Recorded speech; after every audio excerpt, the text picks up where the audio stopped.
అంటే ఈరోజు బచ్చు కడువు లాంటి నేత ఇక్కడ లేడు, ఉండడేమో అని అనిపిస్తుంది నాకు.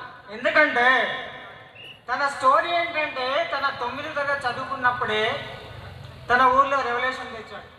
తన ఊర్లో ఒక జాతర జరిగేదంట, దానిలో పిల్లలు విచ్చలవిడిగా తాగి పడిపోయేదంట. అందుకని 9వ తరగతిలోనే ఒక రెవల్యూషన్ తెచ్చి ఆ జాతరనే బంద్ చేసిండు. బంద్ చేసి అక్కడ ఒక సభ్య సమాధానాన్ని నిర్మించినటువంటి నేత మన బచ్చు కడువు గారు.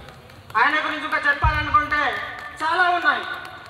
తన ఫస్ట్ టైం ఎమ్మెల్యేగా పోటీ చేసినప్పుడు తన ఫ్రెండ్స్ ఎవరైతే ఉన్నారో చూసినావా, వాళ్ళ భార్య పిల్లల జ్యువెలరీస్ కూడా అమ్మి అతని కోసం ఖర్చు పెట్టినటువంటి సందర్భాలు ఉన్నాయి. వాళ్ళని కూడా తను ఎప్పుడు మతి మర్చిపోకుండా ఆదుకుంటాడు. ఇంకో విషయం ఏంటంటే ఇక మిత్రతా ధర్మం అని చెప్పాలా. మిత్రతా ధర్మం మనం నేర్చుకోవాలంటే దుర్యోధనతో నేర్చుకోవాలా. ఎందుకంటే మహాభారతంలో చాలా విన్నాం మనం. He is one of the most great friend who was Duryodhana. దుర్యోధనుడు చాలా గ్రేట్ ఫ్రెండ్. తన ఫ్రెండ్ కోసం, తన దోస్త్ కోసం, తన దోస్త్ జాతి ఏంది, నీతి ఏంది, తన చేసే పని ఏంది, ఇదన్నీ పక్కకు పెట్టి కూడా అంగరాజ్యాన్ని 99 బ్రదర్స్ వాళ్ళని పక్కకు పెట్టి అంగరాజ్యాన్ని ఇచ్చాడు. అలాంటి గ్రేట్ ఫ్రెండ్షిప్కి గ్రేట్ సింబల్ అంటే దుర్యోధన. సో అలాగే ఇక్కడ వచ్చినటువంటి బచ్చు కడువు గారు కూడా తన ఫ్రెండ్ కోసం, తన ఫ్రెండ్కు మెడికల్ ఎమర్జెన్సీ వస్తే బ్లడ్ అవసరం ఉండే, అప్పుడు బచ్చు కడువు గారి వెయిట్ తక్కువ ఉంటే అతను తన జేబులో ఒక అరకిలో బండ వేసుకొని వెయిట్ పెంచుకొని మరీ రక్తం ఇచ్చాడు. రక్తం ఇచ్చి అతన్ని బతికించేశాడు ఆల్మోస్ట్. సో మన సామాన్యుల కోసం మీరు మహారాష్ట్రలో చూడొచ్చు, ఒక బచ్చు కడు చాలు 288 నియోజకవర్గాన్ని పాలించడానికి ఒక బచ్చు కడు చాలు. ఈ విషయం మీకు అందరికి తెలిసే ఉంటుంది. తను చేసిన ఈ మూడు సార్లు తను గెలిచొచ్చాడు.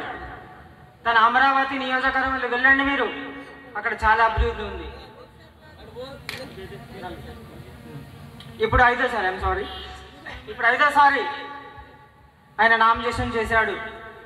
విషయం ఏంటంటే తను ఎంత పని చేశాడు, తను ఎవరి కోసం చేశాడు, తన దేనికోసం చేశాడు, తన ఆశయం వేరు, తన ఏజెండా వేరు, తన విజన్ వేరు.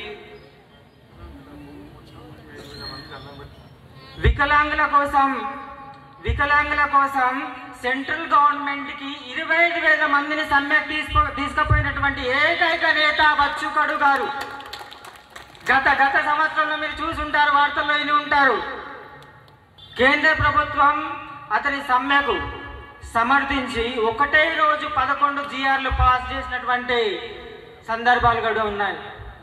చూడండి, ఒక మనిషి ఆశయం గొప్పదైతే ప్రపంచం దానికి సాధిస్తుంది. ఏమై రైట్? నేను చెప్పేది కరెక్టా?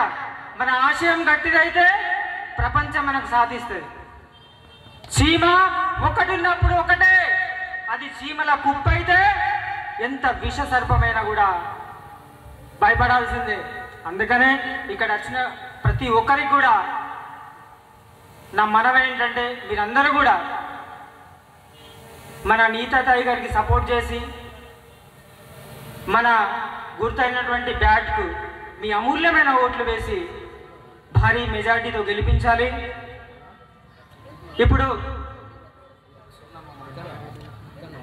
ఇప్పుడు నేను వేదిక మీదకి మన మాజీ సభాపతి అయినటువంటి శ్రీమతి సుగుణాతాయి తలండి గారిని సహృదయంగా ఆహ్వానిస్తున్నాను.